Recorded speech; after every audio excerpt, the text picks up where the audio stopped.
In this video, I have an update for you on the Canon EOS R Mark II. But before we get into the specifics, let's go back to December. Last year, I talked about the rumored Canon EOS R Mark II and I compared it to the Canon 5D Mark V. That's this video here. I also did several other rumored videos where I talked about 4 different Canon camera bodies coming to us in 2020, with several of them coming before the 2020 Olympics. We just had the announcement of the 1DX Mark III, and in those videos I talked about that we'd be seeing the 5D Mark V coming later in the year, but we're likely going to see a mirrorless equivalent of that, and the 5D Mark II, which could be that mirrorless equivalent, which is really what I'm expecting. And in this, sorry, I'm a little excited here because this might be my new next camera. So the 5D, no, not the 5D, the EOS R Mark II looks to be an interesting camera. We don't have a specific date on this, but what we do have is some specifications, and it's very interesting. Let's take a look and dig a little deeper. So the Canon EOS R Mark II will have the same number of megapixels as the Canon 90D. It's going to have 32 megapixels, but this is where things get a little different.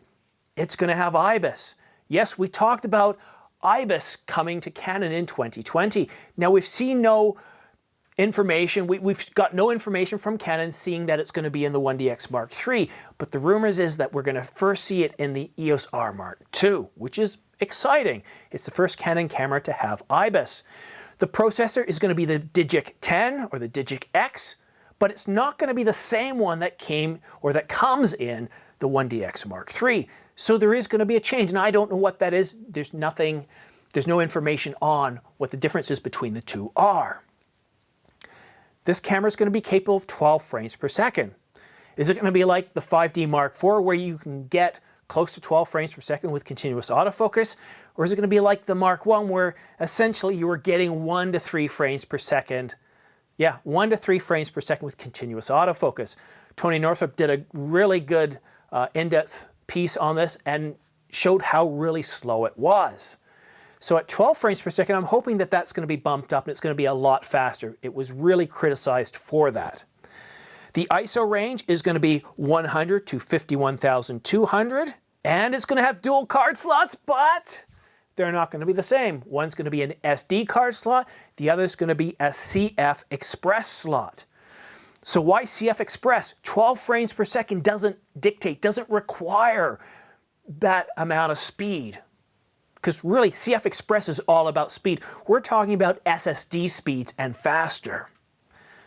So what I think this is indicative of is 4K. We're going to get some really, really good throughput here. We're going to get some really good solid video. We're going to see better dynamic range. We're going to see better color range. We're probably going to see H.265 come, which is a much better video compression codec than H.264. We're probably going to see all I. I think that's why we're getting the CF Express. The good news is for video lovers, hello, me, yes, that's me, but for ordinary filmmakers, yes, this camera is going to likely be at the upper end of your budget, but it's going to have 4K uncropped. What's going on? I think Canon's starting to listen to us, and part of me is reaching out to Gregg because I know Peter was talking last year. We've both been talking about how Canon is changing. They're listening to the consumers. We have 2 cameras so far, one confirmed and this one rumored, that Canon's starting to listen to us. We're getting 4K uncropped. We're getting 4K uncropped and IBIS in this camera. Did hell just freeze over or something? I don't know. This is kind of exciting. This is exciting. Now, as I mentioned in the video where I talked about the 1DX Mark III specifications, I said we probably wouldn't see raw video, and sure enough, this rumor from CanonRumors.com says, yeah, you're not going to be getting raw video. I do believe we're going to get 10-bit 422. It's not in the rumor, but I would be really surprised if they stuck us back with 8-bit. I think that would be a major criticism of this camera. It's in the 1D. It wouldn't be too hard to bring the technology down here. So what do you guys think?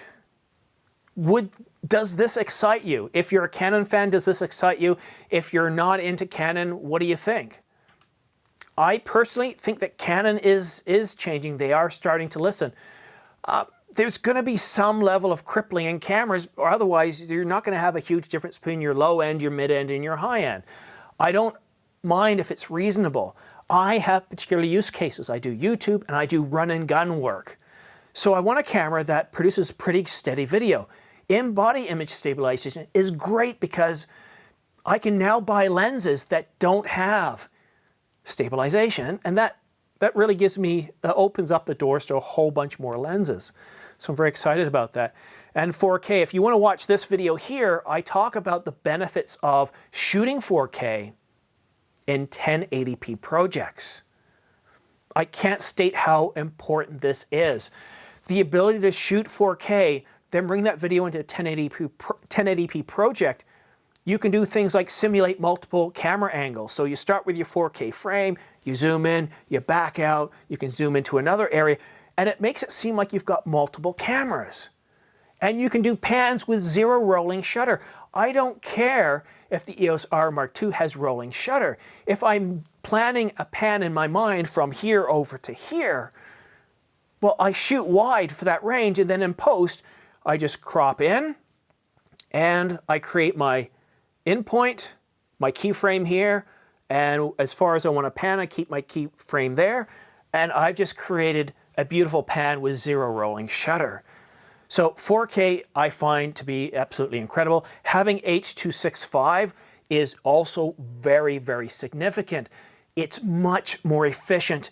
It's a much more capable codec. We're able to preserve more information and produce a better picture. So more dynamic range, more color, etc. We'll also likely see the 10-bit HEIF file format, HIF or HEIF, and that's exciting too. So yeah, I'm a little excited, and I'm a little bit biased here too because I've been shooting with this Canon 70D for 7 years. I've been ready to upgrade for a while. And I am still hoping to stick with Canon because I have a bunch of lenses and I don't want to have to invest in more lenses. With what I've got now, I can buy the new camera body and I can purchase a different lens that I hadn't thought of having before, something different.